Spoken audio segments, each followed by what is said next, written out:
Hey everybody, I decided to do another video, and I'm going to do it about Eldar battle tactics, and today I'm going to be discussing the tactics of the Eldar avatar. Now, I don't know if you guys have the codex or not, but in the codex, here, I'm sorry, but I'm going to move the camera real quick. In the Eldar codex, see this avatar? He's all awesome and beastie. And right down here, there's a dead space marine that he just pretty much owned and fried. So that's what I did my avatar like. Just a second, sorry, my book's falling off my lap. He's standing there. I did some green stuff work on his shoulder. I haven't put his arms on, sorry about that, but still need to get the right bit from my Dremel tool to pin his arms on.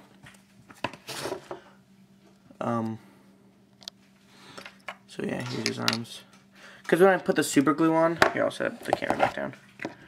When I put super glue on his arms, there we go. When I put super glue on his arms kept on falling off because they're metal and they're heavy and just doesn't support it well.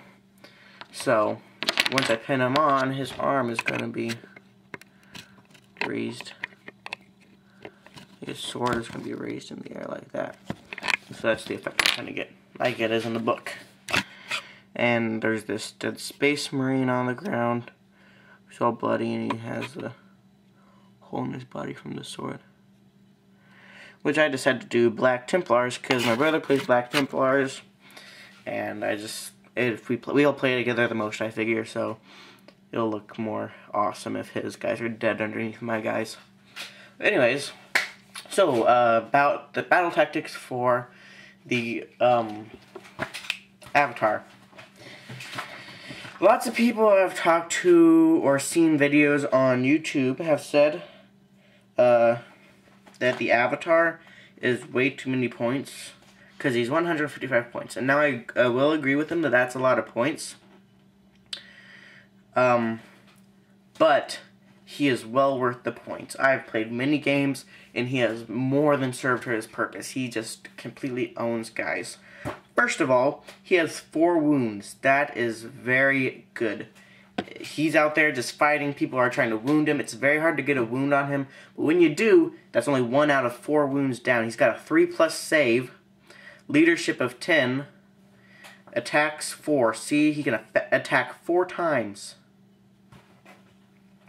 So he's out there in the midst of a bunch of guys, and he's fighting away. He's hard to kill. He's loaded with attacks. His weapon skill is 10, which is an outstanding weapon skill. So this guy is pretty much the center of people's focus, I guess. So not only is he out there killing a bunch of the enemies, guys, he's taking all the attention from everyone else. So you can devise your plans to work around him and sneak around the enemies that way. You know, it helps you flank them, all their forces get drawn in, and you surround him. Now I'll talk a little bit about his special rules. Let me get to the page real quick. Alright. So he has a 4+ invulnerable save because he's a demon, which I don't really get how he's a demon since he's a good guy. But anyways, fearless. That means he's out there. They're not going to make him run away no matter what. He's just going to stay out there. He's there for good until they kill him, which is very hard, like I said before. Inspiring. You stick a group of guys to charge in with him. Like what I usually do is the only good close combat troops I have are these striking scorpions here. Let me get this out of you. Our striking scorpions, I have a squad of 5 of them. So I just send them in with him, and so not only is he fighting by himself, you've got a bunch of more guys who are fearless, ain't gonna run away, in there with him, just packing a whole nother punch. So he's fearless, inspiring, he's got a 4+ invulnerable save, a molten body. So you get in there with those dumb space marines who always have their flamers or whatever they have. But it doesn't matter because the avatar's body is fashioned from burning iron flooded with glowing magma is what it says. Melter weapons, flamers, and heavy flamers cannot wound an avatar. So, you get in there, they're trying to pour in their heavy weapons on you, like their flamers and stuff, but it doesn't work, because he's immune to that. He's a monstrous creature. I can't remember what that means, because I don't have the rule book. My brother has the rule book, but you'll have to look at the rule book. But I'm pretty sure that's good. Plus, his weapon is the Wailing Doom. The Wailing Doom is a weapon with immense power that can take the form of a vicious spear, a mighty sword, or a many-bladed axe.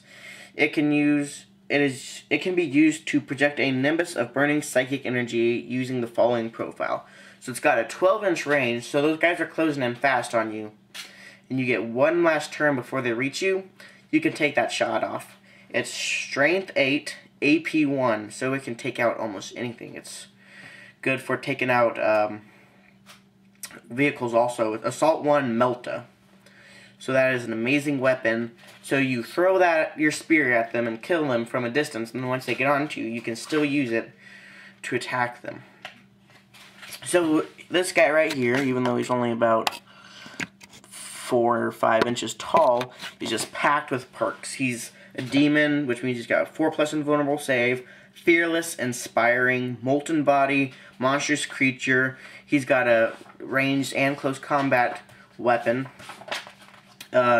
He's got weapon skill 10, ballistic skill 5, strength 6, toughness 6, 4 wounds, an initiative of 6, which means he'll pretty much be able to attack first in almost any situation he's in. 4 attacks, leadership 10, and a 3+ save. So you get this guy in the middle of their guys and they don't stand a chance. I've seen it happen many times. I've played like 5 games where he's gotten in there and done the job amazingly, like way over 155 points. Because if you get you know, a group of striking scorpions in there and you give them a bunch of perks and you send them in there, they'll do a decent job, but that's still a lot of points, and they're not going to last as long or hit near as hard as the Avatar does. So I would highly suggest an Avatar in your army. So, yeah, another thing about customizing your avatar is, when you're, like, painting it and stuff, sorry, it's dusty in here, like it said about the Wailing Doom, it can either be a spear, a sword, or a many-bladed axe. So even though the model is supplied with this sword right here, you can definitely green stuff that or make a whole new weapon yourself. Plus, with the Forge World model of the Avatar, it's way bigger and it comes with a spear if you want it to. So, lots of customization chances with this guy. So, yeah, definitely I'd encourage you to buy an Avatar, make him an HQ in your army, and give him a couple tries, because he will prove worthy. This is Jared Spence. Thanks for watching. Don't forget to comment, rate, and subscribe. Thanks.